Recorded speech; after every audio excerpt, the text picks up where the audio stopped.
జాతి జాతి నశించిపోతారు. శబ్దస్పర్శ ఏనుగు అంత గొప్ప ప్రాణి లోకంలో ఉండదు. ఏనుగుకున్నన్ని గొప్పతనాలు లోకంలో ఇంకా ఏ ప్రాణికి లేవు, అంత గొప్పది. అందుకే విఘ్నేశ్వరుడు అంతటి వాడు ఏనుగు ముఖంతో ఉంటాడు. సుముఖ అన్నారు, గజముఖ అనలేదు, సుముఖ, మంచి ముఖం అన్నారు. ఎందుకని? ఏనుగు ముఖం వంక చూస్తే చాలు లక్ష్మీస్థానం వంక చూసినట్టు. లక్ష్మీస్థానాల 5టిలో ఏనుగు యొక్క కుంభస్థలం ఒకటి. లక్ష్మీదేవి యొక్క అనుగ్రహం కలుగుతుంది. అందుకే మహావిద్వాంసులైన వాళ్ళని గజారోహణం చేయిస్తారు, ఏనుగు ఎక్కించి ఊరిరిగింపు చేయిస్తారు. కాబట్టి ఏనుగు సర్వోత్కృష్టమైన ప్రాణి కాదు. అసలు రహస్యం 3 ఉన్నాయి. ఆ 3 వంక చూసినప్పుడు మనం ప్రయత్నం చేసి మన మనసు వాటి దగ్గర పెట్టక్కర్లేదు, అవే మన మనసు లాగేస్తాయి. అలా లాగగలిగినటువంటి వాటిని 3టిని చెప్పారు. అందులో ఒకటి ఏనుగు, ఒకటి సముద్రం, ఒకటి చంద్రబింబం. ఈ 3 కూడా మన మనసుని అవి లాక్కుంటాయి. లాక్కుని మనం పరవశించేటట్టు చెయ్యగలవు. అందుకే విఘ్నేశ్వరుడు ఏనుగు ముఖంతో ఉంటాడు కాబట్టి మన ప్రమేయం లేకుండా మన మనసు విఘ్నేశ్వరుడి దగ్గరికి వెళ్ళిపోతుంది. అందుకే చూడండి, ఏనుగు ఉందనుకోండి, ఆ బాలగోపాలం కూడా ఏనుగుని చూసి సంతోషిస్తారు. అటువంటి ఏనుగుకి ఒకే ఒక్క లౌల్యం ఉన్నది. దానికి ఏమిటి లౌల్యం అంటే, ఆడ ఏనుగుని చూస్తే ఎంత సంతోషం, అంతే ఆడ ఏనుగుకి కూడా. అందుకే అది ఏం చేస్తుందంటే, కనీసంలో కనీసం ఒళ్ళు తీసుకెళ్ళి దాని ఒంటికేసి రాసుకోవాలి. రాసుకుంటే దానికి సంతోషం. ఇది ఎవరికి ఉంది అంటే, మహాభారతంలో కీచకుడు గురించి చెప్తూ తిక్కన గారు విరాట పర్వంలో ఒక మాట అంటారు. తన్వి బొరిబొరి చూచు అంటారు. బొరిబొరి చూచు అంటే అదే పనిగా అటువైపు చూస్తుంటాడు ద్రౌపదీదేవి కోసం. బస్సెక్కినట్టు ఎక్కడం, తన శరీరం ఆడవాళ్ళకి తగిలేటట్టుగా ఒరుసుకుంటూ ఉండడం. రామాయణంలో రాక్షసుల యొక్క బుద్ధి చెప్తూ, విచ్చుకత్తులు పట్టుకున్నటువంటి రాక్షసులు ఈ కాంతల యొక్క శరీరాల మీద తమ శరీరాల్ని పడేస్తూ ఉంటారు అన్నారు వాల్మీకి మహర్షి. కాంతాసు గాత్రాణి చ విక్షిపంతి అన్నారు. పరమ దుర్మార్గమైనటువంటి బుద్ధి, లేకి బలహీనత, అర్థం లేని జీవనానికి అదొకటి. ఆ ఏనుక్కదొకటే లౌల్యం. అది కనీసంలో కనీసం ఏనుగుని ఒరుసుకోపోతే ఉండలేదు. అందుకని ఏం చేస్తారంటే, ఏనుగుని పట్టుకోవాలంటే అంత తేలిక కాదు. పెద్ద గొయ్యి ఒకటి తవ్వి దాని మీద బరువు ఎక్కితే విరిగిపోయేటటువంటి పుచ్చుకర్రలు పెడతారు. పెట్టేసి గడ్డంతా వేసేసి ఒక ఏనుగు బొమ్మను ఒక దాన్ని పెడతారు. పిచ్చి ఏనుగుకి ఎంత వెర్రంటే అది ఈ కర్రల మీదకి వస్తుంది. ఒకవేళ ఏ కారణం చేతనైనా కర్రలు విరగలేదనుకోండి, అది బొమ్మ ఏనుగు దగ్గరికి వచ్చి ఒళ్ళు ఇలా ఒరుసుకుంటుంది. ఆ ఒరుసుకున్నప్పుడు బరువుకి ఇలా ఊగడంలో కర్రలు విరిగి గోతిలో పడిపోతాయి. పడిపోయిన తర్వాత ఇక ఒక వారం రోజులు నీళ్లు గడ్డి పెట్టరు.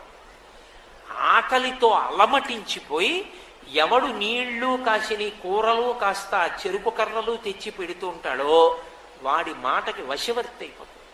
దానికి ఇక్కడ పొడిస్తే బాధ, అంకుశం పెట్టి పొడుస్తుంటే తలలోంచి వచ్చే పోటు తట్టుకోలేక ఆ బక్కగా ఉన్నటువంటి మావటి వాడి మాటకి వశవర్తి అయిపోయి ఆఖరికి ఎంత భయం అంటే, కట్టుకొయ్య దగ్గరికి వెళ్ళి తానే తొండంతో ఇనప గొలుసెత్తి ఇచ్చి మావటికి తన కాలు ఎత్తి అక్కడ పెట్టి కట్టేయమంటుంది.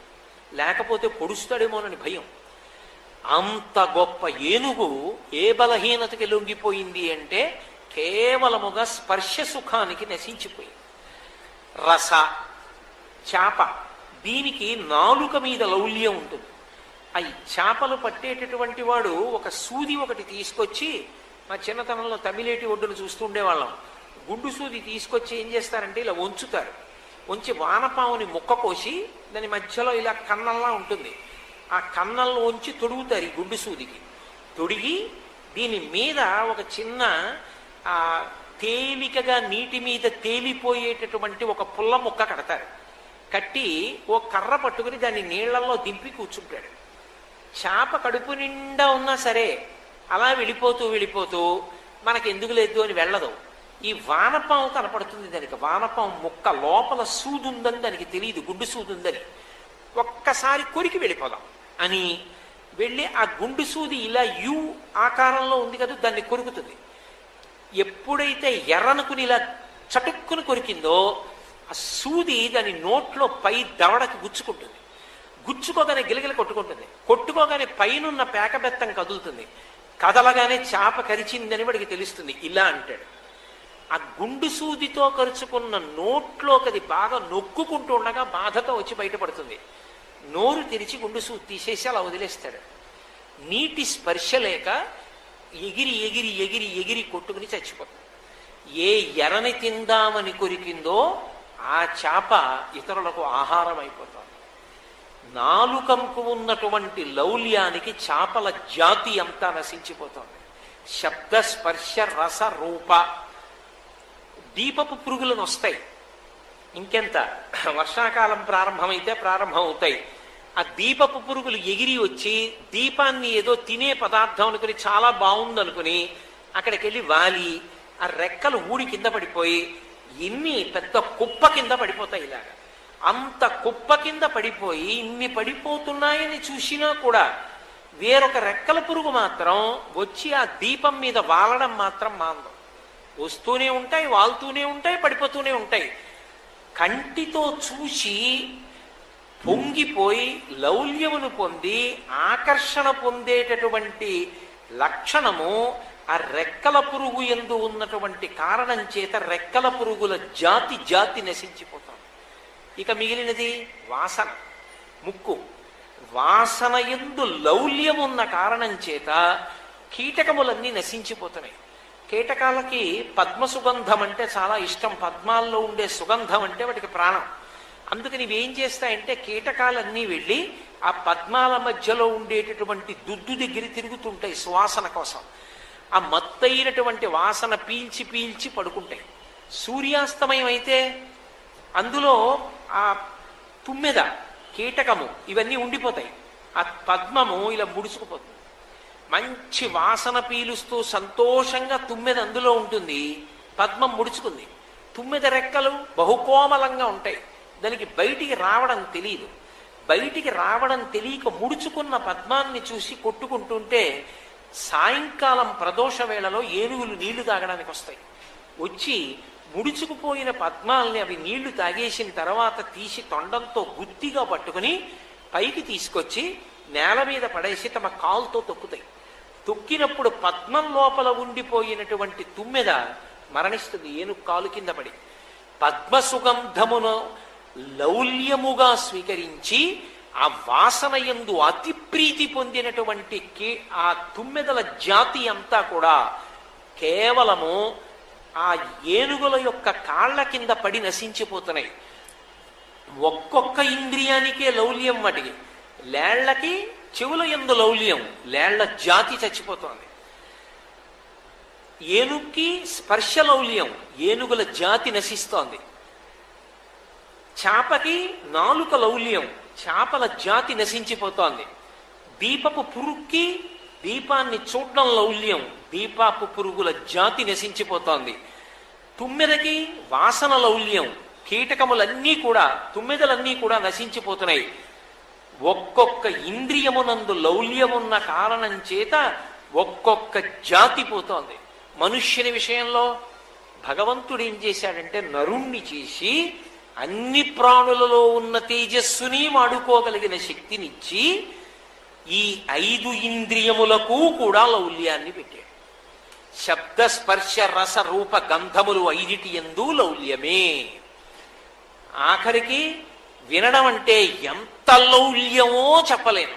అది ఆఖరికి ఇవాళ ఎంత దూరం వెళ్ళిపోతోందంటే ఆ లౌల్యమును నిగ్రహించుకోలేక కారు డ్రైవ్ చేస్తుంటాడు, ఏదో వింటుంటాడు. ఏదో 2 చక్రాల వాహనం మీద పెడతాడు, చెవుల్లో ఏదో పెట్టుకుని వింటుంటాడు. ఎలా వినపడుతుంది? పక్కవాడు చేసినటువంటి శబ్దం వినపడదు. ఎప్పుడు ఏదో తనకిష్టమైనవి అన్నవి వినడానికి యంత్ర పరికరాలని ఆధారం చేసుకుని ఎంత మంది పడిపోతున్నారు ఇవాళ. మనం ఎక్కడికి వచ్చాం? మనం ఏం చేయాలి? ఇలా ప్రవర్తించచ్చా అన్న బుద్ధి మనుష్య జన్మ యందు పొంది దాన్ని సక్రమంగా వినియోగించుకోమని పరమేశ్వరుడు ఇచ్చాడు. అది మానేసి మనం ఎక్కడికి వెళ్ళాం, ఎలా ఉండాలన్న దానితో సంబంధం లేదు, దానికి విరుద్ధంగా ప్రవర్తించడం. వెడుతున్నది ఒక చోటు నుంచి ఒక చోటుకి వెళ్ళడం కోసం క్షేమంగా ఒక వాహనాన్ని ఆధారం చేసుకున్నావు. ఆ వాహనం మీద వెళ్ళడం మానేసి ఏదో ఒక చిన్న సెల్ ఫోన్ పట్టుకుని చెవుల దగ్గర పెట్టుకుని ఒక్క చేత్తో డ్రైవ్ చేయడం. ఎంతమంది చనిపోతున్నారని రికార్డ్స్ చూపించనివ్వండి, వాడు లౌల్యం నుంచి బయటికి రాడు. వెళ్ళిపోతూ నెంబర్లు నొక్కడం, ఏమని చెప్పవలసి ఉంటుంది అప్పుడు? ఎన్ని లౌల్యాలు, మిగిలిన వాటికి ఒకదాని ఎందే లౌల్యము. ఎక్కడికొచ్చాడో అక్కడ అలా ఉంటాడా? ఉండడు. ఉపన్యాసానికి వచ్చినవాడు, ఉపన్యాసం వినేవాడు ఏం చేయాలి? బుద్ధిగా కూర్చోవాలి. అందరూ కూర్చుంటే వీడొక్కడు ఎందుకు తిరుగుతుంటాడు? ఇలా వాడు తిరగకపోతే ఇప్పుడు కొంపలు పడిపోతాయా? వాడు ఒక్కడు తిరుగుతుంటాడు ఎందుకు అంటే, ఎక్కడ ఎలా ఉండాలో అలా ఉండడం చేతకానితనం, సందర్భ శుద్ధి లేకపోవడం. అసలు ముందు వాడు నేర్చుకుంటే వాడు కార్యకర్తగా మిగిలిన వాళ్ళకి ఏం చేయాలో నేర్చుకోవచ్చు. అసలు వాడికే తిరగకూడదన్న విషయం తెలియదు, వాడు కార్యకర్త ఏమిటి, ఇక సభలో వాడే నిర్వహణ చేస్తాడు.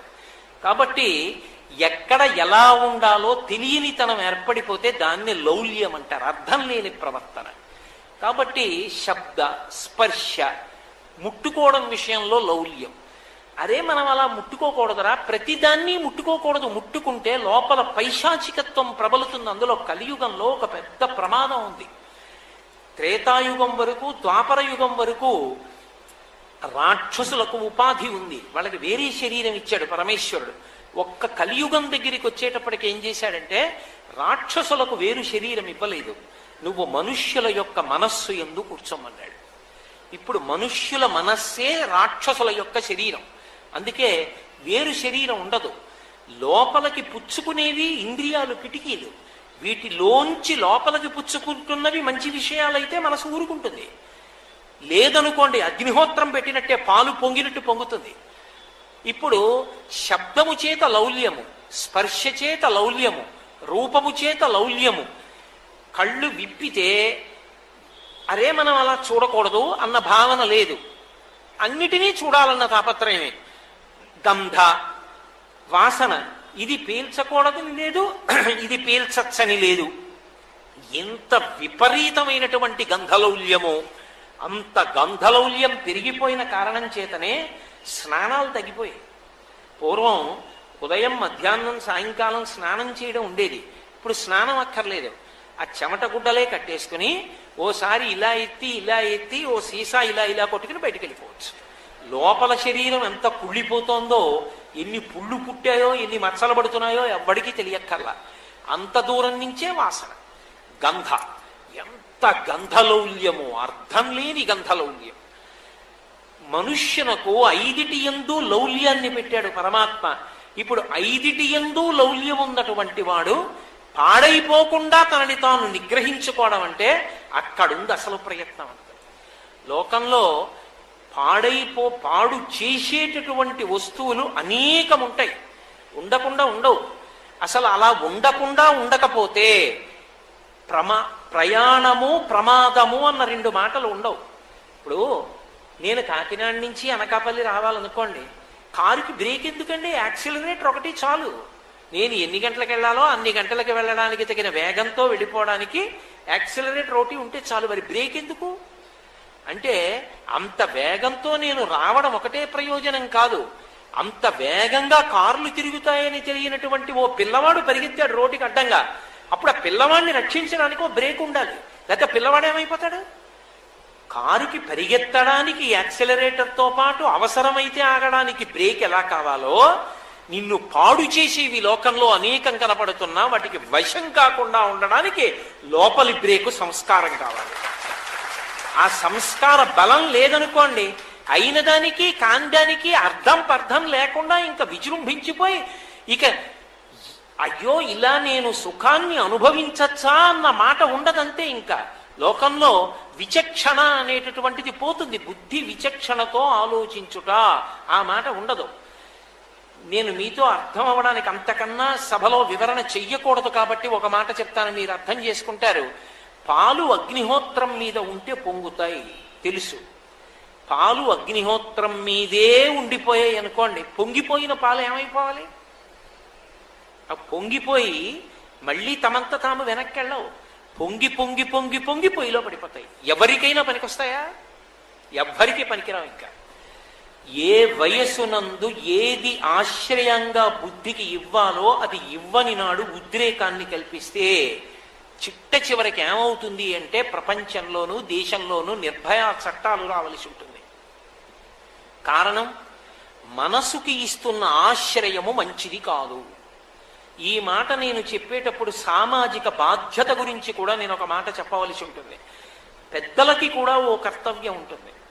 అమాయకత్వంతో ఉన్నవాళ్ళు, యుక్తాయుక్త విచక్షణ లేనటువంటి వాళ్ళు మనసు పొంగి తప్పు చెయ్యకుండా ఉండాలి అంటే అటువంటి వాళ్ళ యొక్క మనసులు నిష్కారణంగా పొంగడానికి ఏవి కారణములో వాటిని చాలా విరివిగా దొరకకుండా నియంత్రించవలసినటువంటి అవసరం కూడా పెద్దల మీద ఉంటుంది. వీధిలోకెడితే కంటికి కనపడకూడనివి కనపడుతుండడం, దేవాలయం ఉన్నా, పిల్లలు చదువుకునే పాఠశాల ఉన్నా సరే వీధికి రెండు వైపులా మద్యపానశాలలు ఉండడం, ఎవరు ఎలా బట్ట కట్టుకోవాలో అలా బట్ట కట్టుకోకుండా ఎవరు పడితే వాళ్ళు ఎలా పడితే అలా తిరుగుతుండడం, ఇవన్నీ చిట్ట చివరికి ఏం చేస్తాయంటే ప్రమాదాలు తీసుకొస్తాయి. అలా తీసుకురాకుండా ఉండాలి అంటే శాస్త్రాన్ని ఆశ్రయించాలి. శాస్త్రాన్ని ఆశ్రయిస్తే, నేను ఇందాక మీతో అన్నానే, కారుకి యాక్సిలరేటర్ ఒకటే కాదు బ్రేక్ ఉండుట అని మీతో అన్నాను. అరే మనం అలా చూడకూడదు, అలా ప్రవర్తించకూడదు. నిగ్రహ శక్తి అలవాటు అవుతుంది. దానికే శాస్త్రమునందు ధర్మము అని పేరు. ఒకవేళ నీ మనసు పొంగింది కదా అని అవతల వాళ్ళ జీవితాలు పాడు చేసి సుఖాన్ని అనుభవించేటటువంటి పశుతత్వాన్ని మనిషి పొందకూడదు. మనుష్యుడు మనుష్యునిగా ప్రవర్తించాలి. ప్రవర్తించాలంటే దానికి ఒక్కటే కారణమవుతుంది, ధర్మము కారణమవుతుంది. ఆ ధర్మం ఒకటి కారణమైందనుకోండి. అందుకే మన శాస్త్రాలకున్న గొప్పతనం ఎక్కడుందంటే సమస్య చెప్పి ఎప్పుడూ వదిలిపెట్టవు, సమస్యకి పరిష్కారం చెప్తాయి. మనకి ఉపనిషత్తు ఏమంటుందంటే, మాతృవత్ పరదారేషు, ఇతర స్త్రీ నీకు కనపడింది, ఆమె యందు మాతృభావన చెయ్యి. పరద్రవ్యాణిలోష్టవత్, నీది కాదు ఇతరులది కనపడింది, బెడ్డ ముక్క అన్న భావన చెయ్యి. అలాగే ఎవరో ఒకడు కనపడ్డాడు, నీలో ఉన్న ఆత్మ అతనిలో ఉన్న ఆత్మ అనేటటువంటి భావనని నువ్వు సుస్థిరం చేసుకో మనసులో. ఇప్పుడు పరిష్కారం చెప్పింది. నేను నా మనసు ఎప్పుడైనా గాడి తప్పిందనుకోండి, తప్పి ఎవరో ఒక అందమైనటువంటి స్త్రీ కనపడింది, కనపడగానే అబ్బా ఆవిడ ఎంత బాగుందో అన్న బుద్ధి నా ఎందుకు కదిలింది అనుకోండి. ఒకవేళ నా మనసులో అటువంటి తరంగం వచ్చింది అనుకోండి, అవును అందంగా ఉండకపోవడమే. ప్రతిరోజు ఉదయం వేళ నువ్వు ఏ కంచి కామాక్షి పరదేవత పాదదర్శనం చేస్తావో, ఏ కామాక్షి పరదేవత పాదములు కడిగి తీర్థం పుచ్చుకుంటావో, ఏ కామాక్షి పరదేవత పాదములకు నమస్కారం చేస్తావో, ఆ అమ్మల గన్న యమ్మ ఇవ్వాల నీకు దర్శనమివ్వడానికి నీ ముందు ఆమెగా నిల్చుంది. ఆమె పాదముల వంక చూడు అన్నారనుకోండి, వెంటనే మనసు పరమభక్తితో రెండు చేతులెత్తి ఆవిడ పాదాల వంక చూసి నమస్కారం చేసి, నా తల్లి కామాక్షి అంటుంది. అప్పుడు రాత్రి 11 అవనివ్వండి 12 అవనివ్వండి, నోటి వెంట అమ్మా అని వస్తుంది. ఏమమ్మా ఒక్కరు నిలబడిపోయారు, ఏమైనా ఇబ్బందా? అయ్యా నాకు తెలియదు, ఫలానా చోట అవసరం ఉంది వెళదామని వచ్చాను, నాకేం తెలియదు, రెండమ్మా నేను దింపుతాను. కడుపున పుట్టిన బిడ్డ తల్లిని ఎలా తీసుకెడతాడో అలా తీసుకెళ్లి దిగబట్టగలవు. ఎప్పుడు? మాతృవత్ పరదారేషు. ఆ భావన సంస్కారాన్ని మనసు పొందితి.